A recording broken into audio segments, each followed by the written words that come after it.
The lobby had quieted down. Ashley loved this part. The in-between moments when the world seemed to hold its breath. That's when the secrets crawl out. She spotted her next target rolling a cart of fresh towels across the scuffed hardwood floor. "Bingo," she whispered. "Please tell me you're not about to ambush that poor old lady with ghost questions." Ashley was already walking over. "She's perfect. She probably knows this place better than anyone else. Because ambushing tired employees has always gone so well for us." Ashley reached the woman. "Hi there. Sorry to bug you while you're working. I'm Ashley, and this is Kenny. We're working on a short documentary about the resort. Mind if we chat for a sec?" The woman stopped, smiling kindly. She was wearing a blue uniform with her silver hair tied in a neat bun. "Of course, dear. I'm Mary. I've been with Frost Pine for a good while now." Ashley lit up. "I knew it. You've got that keeper of secrets energy." Mary chuckled.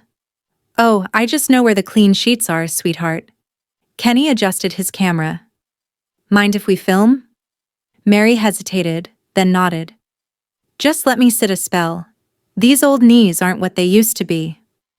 Ashley helped her into the nearest armchair by the fire.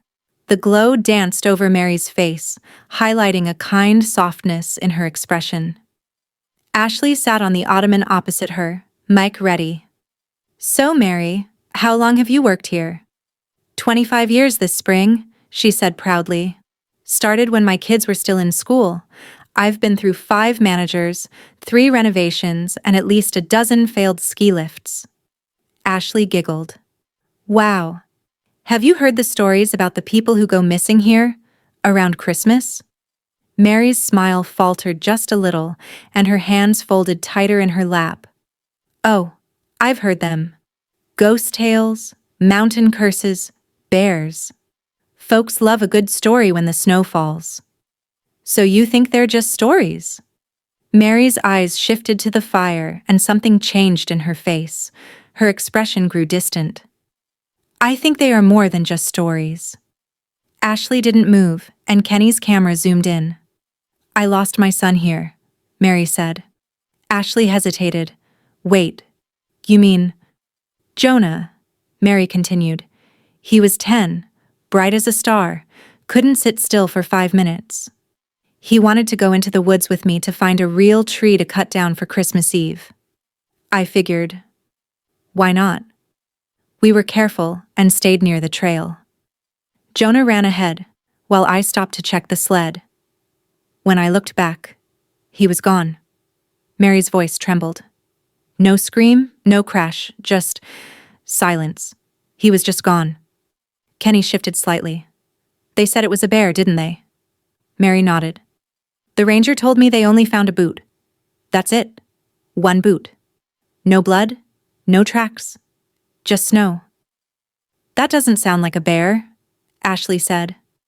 Mary looked up at her, and Ashley saw something in the woman's gaze.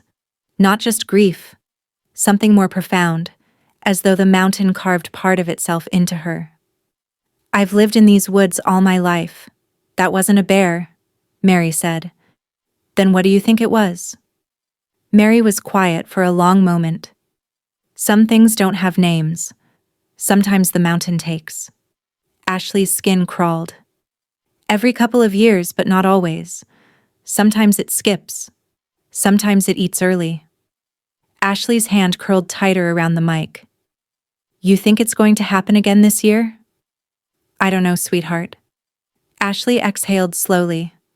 Why do you still work here?" Mary looked away. "Someone has to watch and remember, because people forget. They come up here for the snow and the hot chocolate, and they forget the mountain has teeth. Do you ever see anything? I don't go past the tree line anymore, not even in daylight." Ashley opened her mouth, but nothing came out. For once, the words didn't come easily. Mary stood slowly, joints cracking like old floorboards. "You're kind, Ashley, and curious. But don't go looking too hard. Some things don't want to be found." Ashley stood with her. "Mary, thank you." Mary smiled, but with a sad look on her face. Take care of each other. She returned to her cart and disappeared down the hallway. Ashley stood frozen, Mike dangling at her side. Kenny finally spoke. Well, that was different. She lost her son on Christmas Eve just like the others. But 20 years ago, Kenny said. Was he the first one? Maybe, he was. We have to help Mary find out what happened to her son. Kenny adjusted the focus on his lens. So, what now? Now, we find out what's hiding in those woods. December 24th. The woods stretched out in every direction, a world wrapped in snow-covered silence. Ashley stood at the edge of the tree line, her boots half buried. This is either the best idea I've ever had, she said apprehensively, adjusting her scarf, or the one that finally gets us eaten. Behind her, Kenny zipped his coat all the way up to his nose. Yeah, guess which one I'm betting on? Ashley turned and smiled at him and looked into the camera. Spooky chat, welcome to Frost Pine Forest, where the Christmas trees grow wild and rumors of disappearing people are real. We're officially heading into the creepy woods everyone keeps warning us about. Remind me again why we're doing this first thing in the morning when normal people are still drinking hot chocolate and minding their own business. Ashley dramatically spun toward the trees. Because that's exactly what the ghost wants, Kenny. Comfort. But we're not here for hot chocolate. We're here for truth. And possibly ghost bear footprints. He pulled a small canister from his jacket pocket. Which is why I packed this. Ashley's eyes lit up. Bear spray. Yep, because you drag me into murder forests and I want to leave without dying. Ah, she cooed. You do care. Yeah, about my life, he said, looking towards the woods. Seriously, though, you think we're going to find something? I don't know. Between Mary's story and the flyer I found, the mountain's trying to tell us something. Or lure us into a trap. Either way, this better be worth it. They stepped past the tree line. The thick pines muffled sounds like headphones, and the deeper they went, the less Ashley could hear.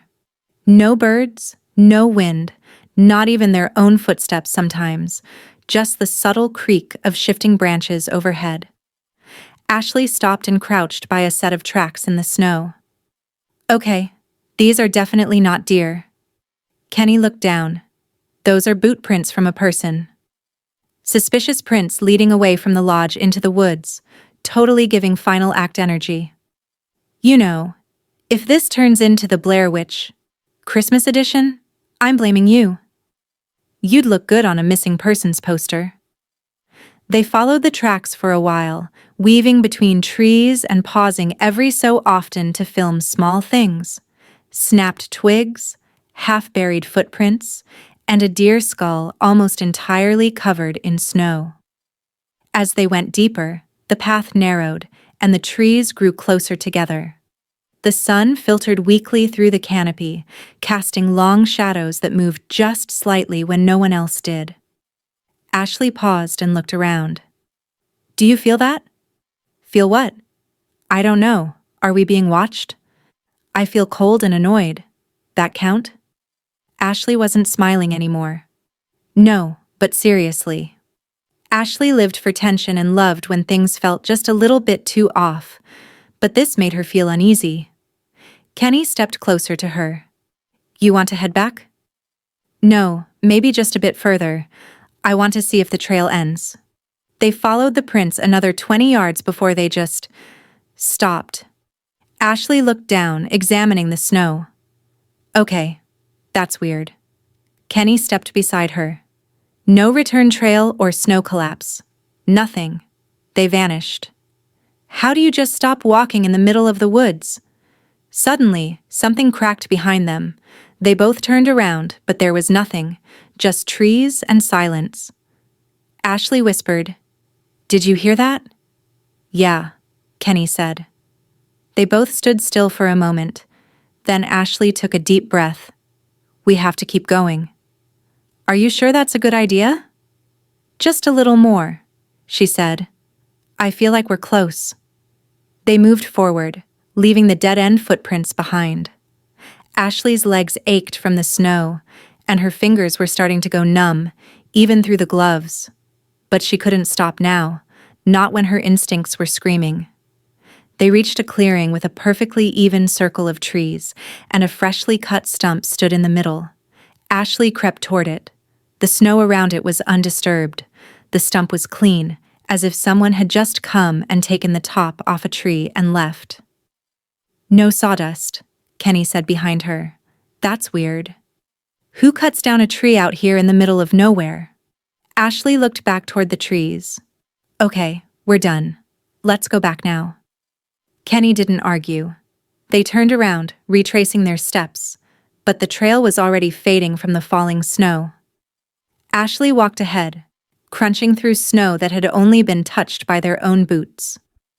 So far, she said into the mic, we've got scenic footage of scary trees, one mysterious stump, and exactly 0 bears, which means we're either incredibly lucky or there are ghosts in this forest. Behind her, Kenny adjusted the focus on his lens. More like incredibly boring. We've been filming trees for hours, Ash. An hour and 30 minutes, she corrected, turning to grin at him. And hey, we got some good stuff. That clearing was super creepy. It was literally just a stump. A ghost stump, she said, wagging a finger. Don't disrespect the forest spirits. The forest spirits seem to be hibernating. I don't know.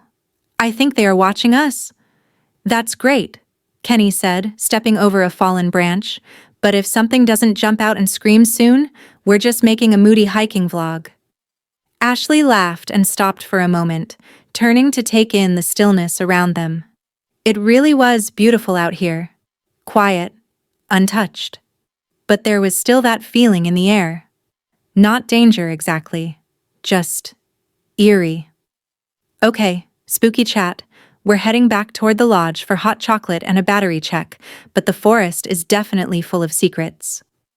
Maybe because the forest doesn't have anything to hide, Kenny said. Ashley felt the ache in her legs from hours of trudging through snow, but there was still a little spark of excitement. They hadn't found proof of anything. Not yet.